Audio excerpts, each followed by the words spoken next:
પ્રણામ. કૃષ્ણમ વંદે જગદગુરુ. વિદ્યાર્થી મિત્રો, આજે આપણે ધોરણ 9 વિષય ગુજરાતીમાં કાવ્ય નંબર 8 એટલે કે પ્રકરણ નંબર 8 કે જેનું નામ છે આભાર વિશે આપણે ભણવાનું છે.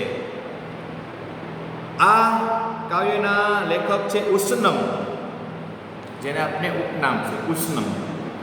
ઉષ્ણમ ઉપનામ કોણ છે? તો કે ઉષ્ણમ ઉપનામ નટવરલાલ કુબેરદાસ પંડ્યા છે.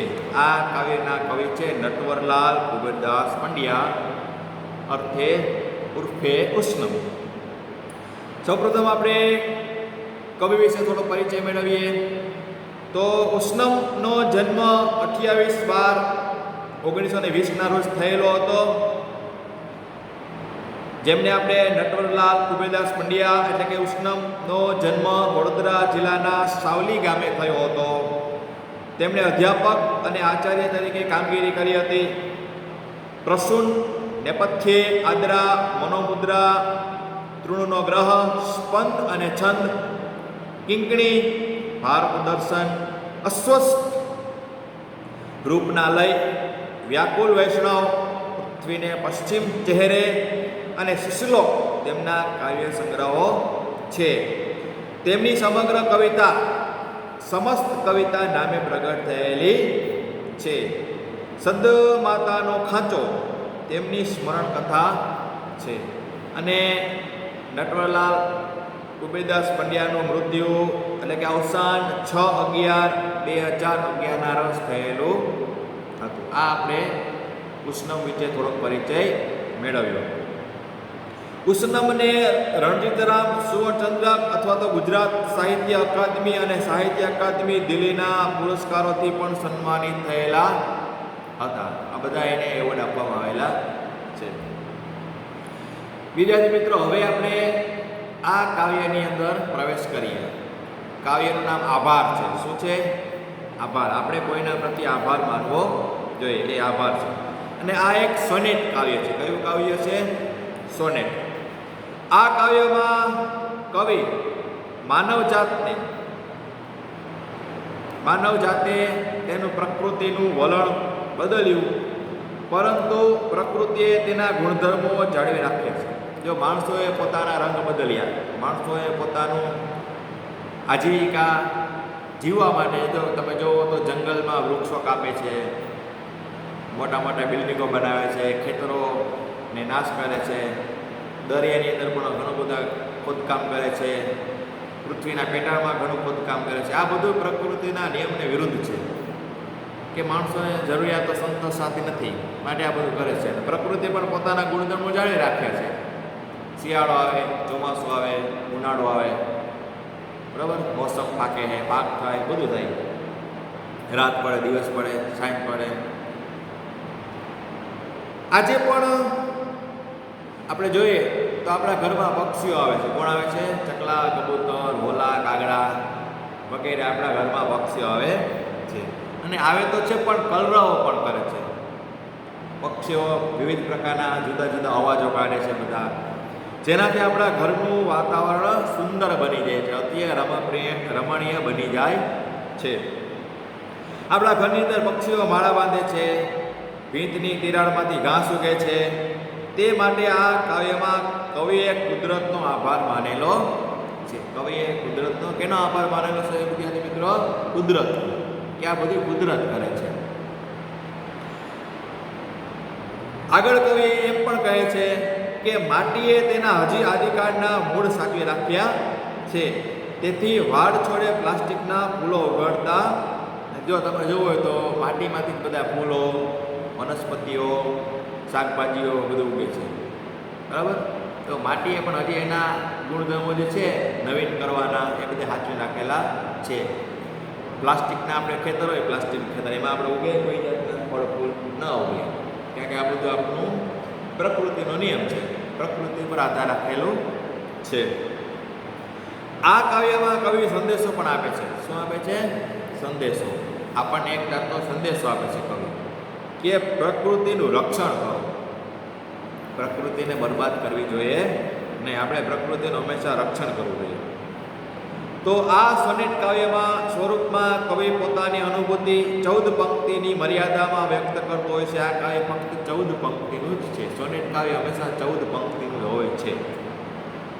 અને અંતિમ 2 પંક્તિઓમાં સમગ્ર કાવ્ય ભાવ વ્યક્ત કરતી અસરકારક ચોટ સિદ્ધ કરતું હોય છે. આ સોનેટમાં કવિએ આધુનિક યંત્રયુગને ચિત્રાત્મક રીતે મૂકેલો છે. અત્યારે આધુનિક બધા માણસો થઈ ગયા છે, એ અહીંયા રજૂ કરેલું છે કે માનવ જાતે કુદરતથી મોહ ફેરવી લીધું છે, પણ કુદરતે તેનો આદિમ મહિમા ગુમાવ્યો નથી.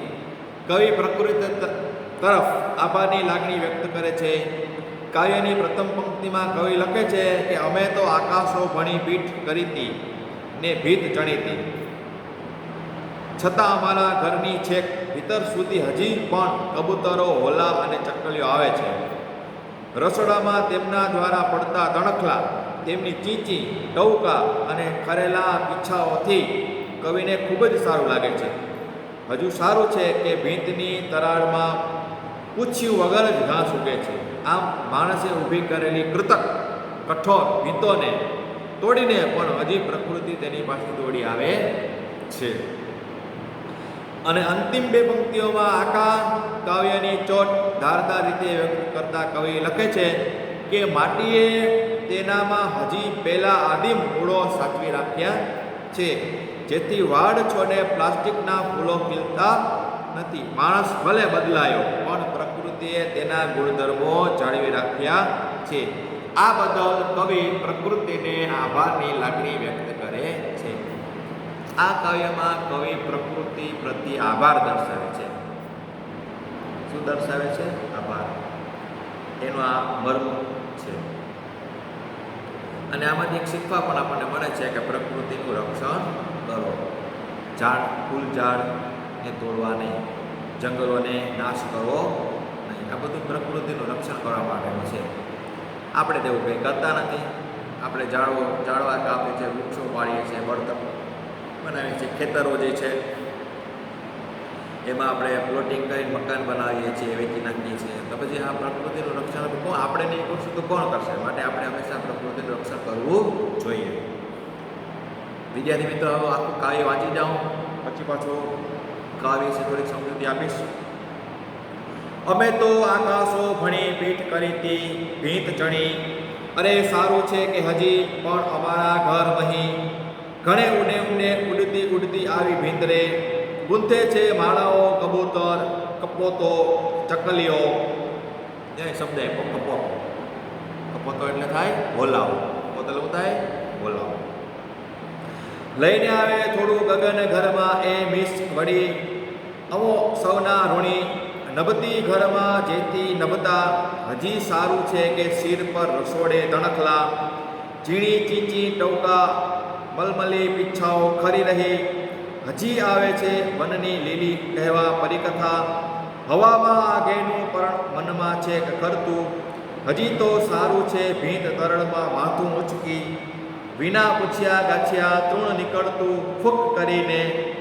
ભલું છે કે મિટ્ટીમાં હજી વન તણા આદિ મૂળો, હજી વાડા છોડે નથી ઉગડતા પ્લાસ્ટિકના ફૂલો. ને આ કાવ્ય અશ્વસમાંથી લેવામાં આવેલું છે. કવિ કહે છે અમે તો ભીંત ચડીને આકાશો તરફ પીઠ કરી હતી, પણ સારું કે હજી પણ અમારા ઘરમાં ઊંડા ઉડતા ખૂબ જ અંદર આવીને કબૂતરા, હોલાઓ અને ચકલીઓ માળા ગૂંથે. કવિ છે કે હજી અમારા ઘરમાં પણ હોલાઓ, કબૂતરાઓ, ચકલીઓ આવીને માળા બનાવે છે. એ બહાને તેઓ એટલે કે પક્ષીઓ થોડું ગગન ઘરમાં લઈ આવે છે. જો પક્ષીઓ માળા બાંધે તો થોડા તણખલા પણ ઘરમાં લઈ આવે છે. બરાબર? અમે એમના ઋણી છીએ. કવિ છે એ કોના ઋણી છીએ? પક્ષીઓના ઋણી છે. તેઓ ઘરમાં નભે છે, એટલે કે ઘરમાં વસવાટ કરે છે. અને નભીએ, અમે નભીએ છીએ. હજી સારું છે કે રસોડામાં માથા ઉપર તણખલા, ઝીણી ઝીણી ટહુકા અને મલમલી પીછિયાઓ કરતા રહે છે. જો માળા બાંધે ત્યાં નાના નાના તણખલા પડે. હજી એ વનની લીલી પરિકથા કહેવા માટે પર્ણ ખરીને દૂરથી મારા મનમાં આવે છે. હજી સારું છે કે ભીંતની તિરાડમાંથી માચું ઉચકીને પૂછ્યા વિના ઘાસનું તણકલું ફૂંક કરીને નીકળે છે. કવિએ ઘાસના તણકલાનું પણ ઉદાહરણ આપેલું છે. સારું છે કે માટીમાં હજી વનના આદિ કાળના મૂળો સચવાઈ રહ્યા છે. બીજો માટીના ગુણધર્મો માટીએ મૂકેલા નથી. આદિકાળના જે ગુણધર્મો છે તે બધા માટીએ સાચવીને રાખેલા છે. જેથી વાળા છોડે પ્લાસ્ટિકના ફૂલો ઉગાડતા નથી. આપણે માટીમાં બધી પ્લાસ્ટિકના ફૂલો ઉગાડી શકીએ? આપણે ઉગાડી શકીએ? ના ઉગાડી શકીએ. માટે માટીનો ગુણધર્મ છે કે પ્લાસ્ટિકના ફૂલો ઉગાડતા નથી. તો વિદ્યાર્થી મિત્રો, અહીંયા કાવ્ય સમાપ્ત થયેલું છે અને કાવ્યમાં હવે આપણે થોડાક શબ્દો, સમાનાર્થી શબ્દો વિશે આપણે જાણીએ. પેલો કપોત એટલે કે હોલો અથવા કબૂતર, મિશ એટલે કે બહાનું, તૃણ એટલે કે ઘાસ, આદિમ એટલે આદિકાળનું, શીર એટલે કે મસ્તક, ફૂલ એટલે કે પુષ્પ, માળો એટલે કે નીડ, ગગન એટલે આકાશ, નભતા એટલે આકાશની વિશાળતા. વિરુદ્ધાર્થી શબ્દ લીલી એટલે સૂકી, ભીતર એટલે બહાર. તળપદા શબ્દો બે આપેલા છે, ભણી એટલે કે તરફ અને પરણ એટલે કે પાન, પરણ. સ્વાધ્યાય પ્રશ્નની નીચે આપેલા વિકલ્પોમાંથી સાચો વિકલ્પ પસંદ કરી ખરાની નિશાની કરો. પહેલું, ઘરમાં થોડું આકાશ લઈને કોણ આવે છે? જવાબ કબૂતર, કપોત અને ચકલી. એ. બીજું, ભીતને તિરાડમાંથી કોણ બહાર આવે છે? તો કે એ તૃણ એટલે ઘાસ. ત્રીજું, કવિને શું ગમે છે? કવિને હજી માટીના વનમાં આદિ મૂળો રહેલા છે તે કવિને ગમે છે. ચોથું, આભાર કૃતિનો સાહિત્ય પ્રકાર જણાવો. આભાર કૃતિનો સાહિત્ય પ્રકાર સોનેટ છે.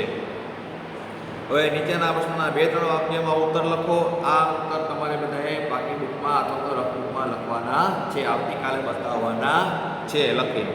હું ખાલી પ્રશ્ન વાંચી જાઉં, જવાબ તમારી મેળે જાતે લખવાના છે. પહેલો પ્રશ્ન, અમો સૌના ઋણી એવું કવિ શા માટે કહે છે? બીજું, અમે આકાશ તરફ શું ચણી લીધું છે? ત્રીજું, ભીતમાંથી પૂછ્યા વગર શું નીકળે છે? આ ત્રણેય પ્રશ્નોના જવાબ આપણે આવતીકાલે બતાવવાના છે. અને કાવ્ય અહીંયા આપણું પૂરું થઈ ગયેલું છે. હજી કાવ્ય ન સમજાય તો પાછું પૂછવાનું છે, બરાબર. અહીંયા આપણે 8 કાવ્યો 8 ચેપ્ટર સુધી પૂરું થયેલું છે. હવે આવતીકાલે આપણે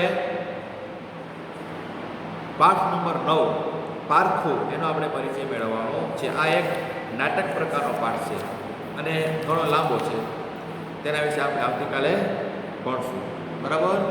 અસ્તુ. જય હિન્દ, જય ભારત, જય માતાજી.